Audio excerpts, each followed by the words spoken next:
আজ আমি সুবোধ সরকারের আমি বিবেকানন্দ বলছি কবিতাটা আবৃত্তি করে শোনাবার চেষ্টা করছি। শোনো। আমি সিংহের মতো গর্জন করি, বজ্রের মতো গান, উপনিষদের থেকে তুলে আনি আমার প্রতিটি বিন্দু।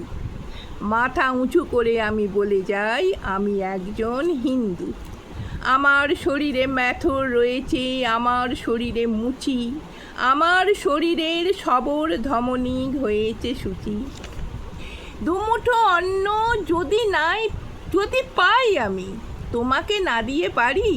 তমসার তীরে মন্ত্র পড়েছি, মারতে পারিনি মারি।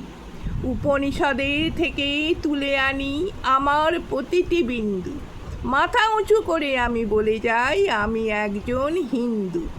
বর্গীরা এসে খেয়ে গেছে ধান, অভুক্ত হয়ে থেকেছি। না খেতে পাওয়া প্রতিটি শিশুর মধ্যে দেখেছি ভগবান।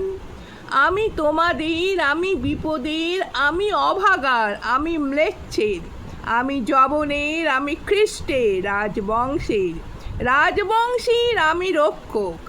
আমি ভগবদ গীতা কাব্যে মহান, জীবনে উপেক্ষিতা। আমার ভিতরে ঠুংরি ভজন আছে, রাম আছে, আছে সীতা। আমার ভিতরে আল্লাহ রয়েছে, আছে ভগবদ গীতা। সাকান্ন খাই, তুমি খাও পশু পাখি, তাই বলে হব ক্রুদ্ধ? আমি শরণাং বুদ্ধ, ওং শরণাং বুদ্ধ। ডাকো দলিতকে, বামুনকে ডেকে আনো তো, এক থালাতেই ওদের জন্য রেখেছি বেদ বেদান্ত। আমি বেলুড়ের গঙ্গার জলে এনেছি সপ্ত সিন্ধু।